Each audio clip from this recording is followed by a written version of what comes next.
The Haunting Waves, a terrifying tale of Beth and Vernon lost at sea.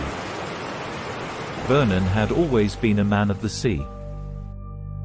He spent most of his life on the ocean, drifting from coast to coast, chasing fish and the occasional storm. But he had never experienced anything like this before. The sky was dark, the waves were high, and it seemed as though the entire world was against him. He had been out for 3 days already with Beth, his newest crew member. She was a quiet woman, but she knew her way around a boat. They had been chasing a school of fish, but the fish had eluded them. Vernon was starting to suspect that something was wrong. The ocean had a way of speaking to him, and it was telling him that they were in trouble. They had lost sight of land 2 days ago, and they were running low on supplies. Vernon had always thought he was prepared for these situations, but he had never felt so helpless before. The wind was against them, and the boat was struggling to move forward. They needed to change their course, but they didn't know where to go. Beth was sitting next to him, staring out into the endless expanse of the ocean. She had a look of fear in her eyes, and Vernon could sense that she was just as terrified as he was. He wanted to reassure her, but he couldn't even reassure himself. Suddenly, there was a loud thud. Vernon jumped up and ran to the back of the boat. The sound was coming from the engine room. He opened the door and gasped. The engine was smoking, and it looked like it had taken some serious damage. Vernon cursed under his breath. They were completely stuck now. He ran back to the cockpit and told Beth what had happened. She looked even more panicked than before. They were running out of options. "We need to send out a distress signal," he said. "Maybe someone will hear us." Beth nodded, and they started searching through their supplies for a way to send a signal. But all they found was a broken radio that wouldn't turn on. They were completely cut off from the rest of the world. As the hours ticked by, their situation only grew worse. The wind was picking up, and the waves were getting larger. Vernon knew that they couldn't ride out the storm without an engine. They needed to find a way to fix it if they wanted to survive. He tried to keep his spirits up, but the fear was creeping in. He kept imagining the worst-case scenario, being lost at sea forever, slowly drifting until they ran out of supplies and died of dehydration. But his worst fears were about to come true. It was around midnight when Beth pointed out a strange light in the distance. Vernon looked out and saw a dim glow on the horizon. He squinted, trying to get a better look. Was it a ship? Maybe they were finally being rescued.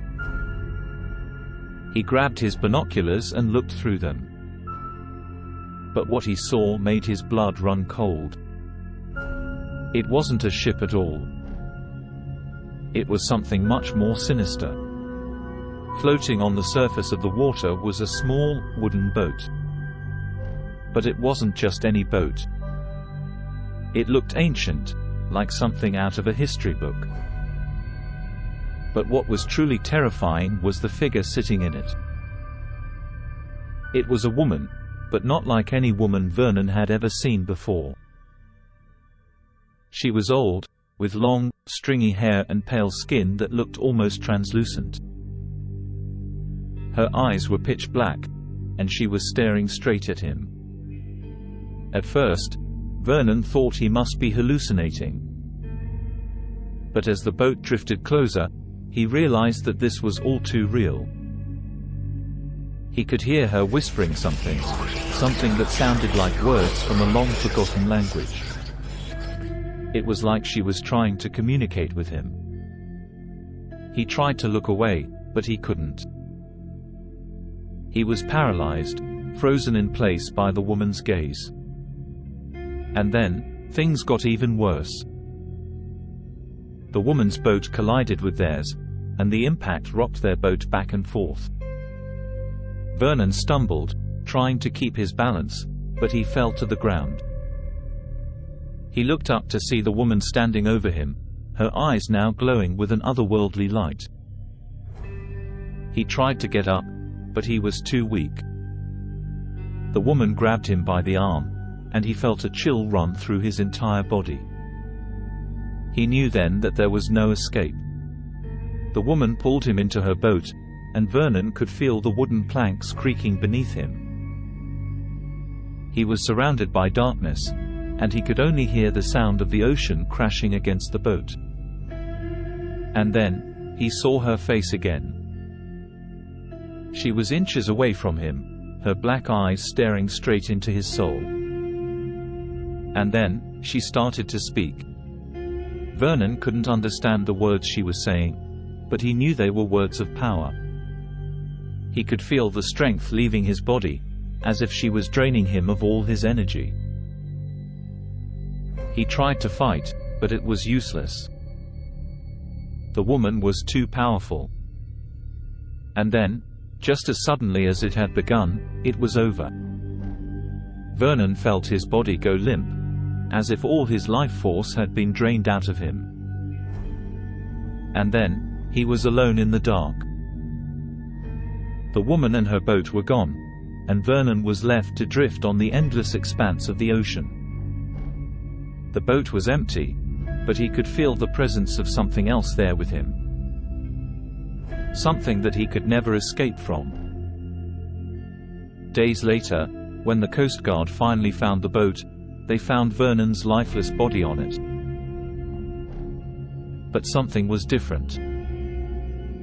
His face was twisted in a look of pure terror, as if he had seen something that no human should ever see.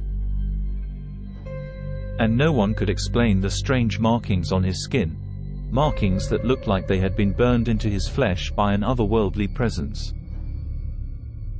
No one knows what really happened to Vernon out there on the ocean. But some say that he was cursed by the woman in the old wooden boat, cursed to roam the ocean for eternity, never able to rest. And some say that if you listen closely enough on a quiet night, you can still hear the woman's whispers carried on the wind, speaking the ancient language of the sea.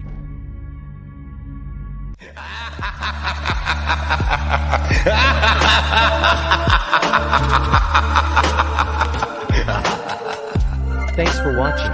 If you enjoyed the video, leave a like and tell us what you think in the comments. And of course, don't forget to subscribe.